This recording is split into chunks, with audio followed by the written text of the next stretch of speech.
kapag nagkulay pula ang buwan, maraming tao ang natatakot.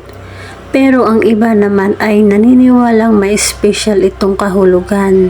Sa vlog na ito, pag-uusapan natin kung ano nga ba ang blood moon, bakit ito nagiging pula at ano ang mga paniniwala tungkol dito.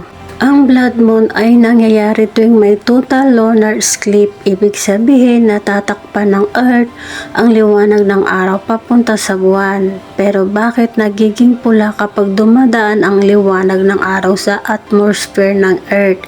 Nasasala ang kulay nito, yung pulang ilaw ang pinakanakakalusot, kaya kapag tumatama ito sa buwan, nagmumukhang kulay dugo ang itsura nito.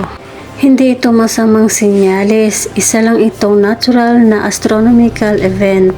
Noong unang panahon, maraming kultura ang naniniwala na ang blood moon ay simbolo ng pagbabago, malaking transformation o minsan ay babala. May iba ring naniniwala na mas malakas ang energy tuwing may eclipse, kaya ang iba ginagamit nila ito bilang panahon ng pagre-release ng negative energy at pagsiset ng bagong intensyon. Pero tandaan, paniniwala lang ito, nasa atin pa rin ang kontrol ng ating buhay. Para sa iba, ang blood moon ay simbolo ng ending ng isang chapter, simula ng bagong yugto, paglilinis ng energy, pagpapakawala sa mga bagay na hindi para sa'yo. Parang reminder siya na minsan kailangan muna ng dilim bago makita ang bagong liwanag. Ikaw, ano ang paniniwala mo tungkol sa blood moon?